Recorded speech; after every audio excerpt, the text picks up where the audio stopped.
Well, with the big game coming up on Sunday, you might be watching with your kids, and let's be honest, there may be a point where parents, you might disagree with the call. The question is, how are you going to react?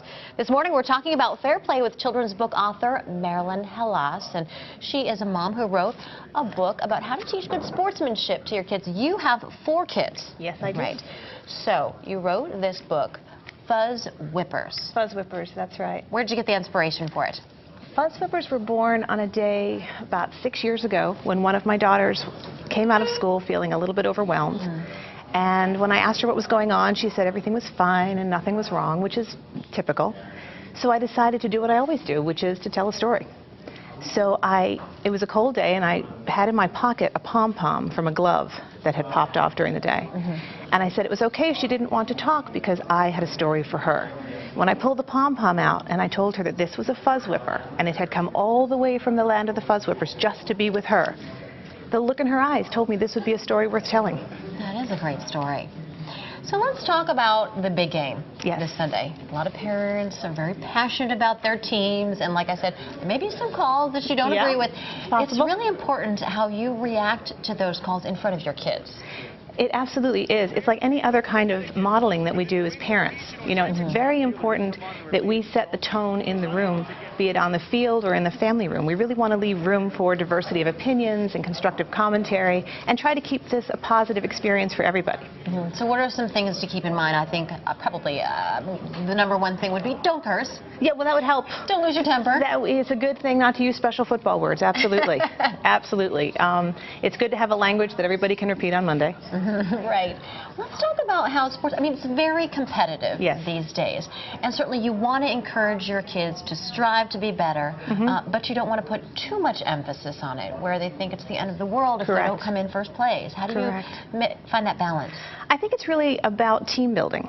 You know, I think you want to build your family team, firstly, and then encourage your child when they're part of another team to remember it's the team that scores less than the individual. You know, for instance, on the game on Sunday, point out the teamwork. Point out it's the linemen. Everyone working together. Exactly. The linemen that allow the quarterback to make that great pass to the receiver. It's not just the quarterback and receiver. There's a lot of people working very hard to meet that challenge. And what do you do if you noticed your kids to start acting out a little bit more than they should when something doesn't go their way in a game? I think it's very important, #1, acknowledge their feeling. Acknowledge that they feel frustrated, and that's okay.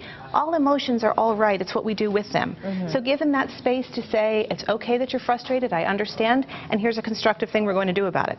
You know, we're going to learn to take a deep breath. We're going to learn to walk 10 paces and calm down. Because it's about who you want to be, and this moment doesn't define you, but your reaction to this moment may. Right, so it's natural to, you know, be disappointed when you lose. I tell my kids all the time, half the people playing a game leave disappointed. This is part of the drama and part of the risk we take by getting emotionally involved, and that's a good thing. That's what makes the game fun. Now, you're a mom of 4, like I mentioned, so I have to ask, what do your kids think about this book? They are very proud of this book. You know, we look at For Sunflowers Media as a family concern. My daughter helps. That's from your 4 kids. Well, it's for 2 reasons. I have 4 children, absolutely, but also I love sunflowers because they're on spindly stems. No matter how the wind blows, they turn and face the sun. And that for me is very important in life. Yeah, and it just means a lot to me. So that's what For Sunflowers is about, because kids need to know, even though they may feel wobbly, they are strong and they can grow tall and face the sun. And find the light. Yes, ma'am. Right. Absolutely. And right now your book is available on Amazon, right? Yes, it is. Yes. In fact, this is the 3rd in a series of 10 books. So the first 3 are out, and there will be more to come. All right. Fuzzwippers, play fair. Marilynn, thanks so much for being with us. Thank you so much.